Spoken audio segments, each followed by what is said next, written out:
My name is Michael McLaughlin, and this very hopeful journey is called Late to Scratch.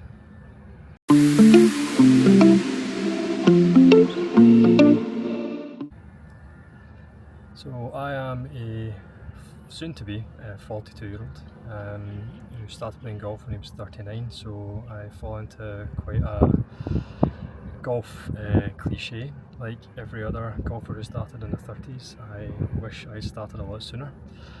Ironically, despite being from the west of Scotland, about 10 minutes away from Troon and Prestwick and not too far away from Turnberry, I didn't actually start playing golf until I moved to Dubai, and I did that in 2021. So when I arrived here, I had realised for a while that my knees had basically given up from years of playing football and then five-a-sides for a long time, and so I needed another sport, another activity to do, and I decided, based on the year-round sunshine, what's not to love about that, I would give golf a try.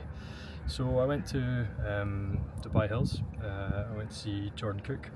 Brilliant guy, brilliant coach, incredible really, and he took me from never swinging a club before to about an 18 handicap within a couple of years. Following on from that, I then went to Golf Tech during one particularly hot summer because I couldn't practice outside, and met Malcolm, a fellow Scotsman, who has helped me then go from probably about 15 when I was there down to now 10. And that got me thinking, how low can someone who starts late really get to? You know, 1% of the world's golfers are scratch, and 80-90% of those all started before they were 18 years old. So if you want to get low, then the odds are normally stacked against you statistically, but I want to see if it's possible.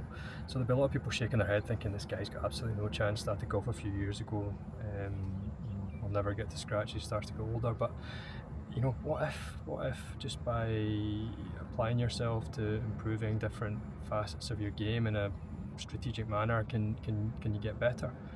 I think a lot of people when they start golf later probably don't get much better because they don't have the time. They don't have the time to train, they don't have the time to practice, and so that becomes very difficult. I'm not saying that I have unlimited time. I am a father of two, so I've got my family here, and I have a job, so that takes up a huge amount of my time.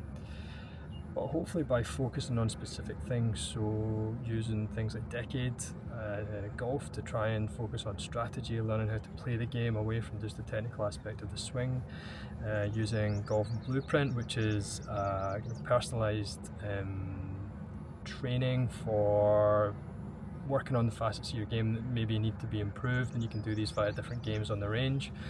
And then using data, so Launch Monitor data, clipped Arccos to look at strokes gained and look at different facets of the game and where I can improve. So in summary, it's an uphill task. You know, I could be sitting here 2 years from now thinking, how is my handicap now 12? Because golf is like that. Golf is really, really hard. But I want to try and see if it's possible to try and get low, to try and get rid of this fly for once. That might be the first mission of this channel. But I want to see how low I can actually get doing that. So you know, if you are scratching, you started late, I'd love to hear from you. I'd love to hear what you did, how you improved. If you are like me and you started late and you want to see how low you can go, then you know, follow along and see how it goes, see what works for me, see what training aids lower my scores, see what type of exercises lower my scores. I've also got a specific regime from Adam, a personal trainer who has a company called Forefathers. You can find him on Instagram, and he does kind of golf specific workouts. So hopefully by doing these things I can increase mobility, increase speed, and then with training I can try to kind of improve the technical aspect of the game. So for the first time in my life, I am going to say if you're interested, then please like and subscribe the channel, and we'll go from here. I'll start to video as much as I can. Hopefully as I improve both my videography skills and editing skills, then things will get a little bit better. But for now, I guess all that remains to say is follow along and see if I can be late to scratch. Thanks, and wish me luck.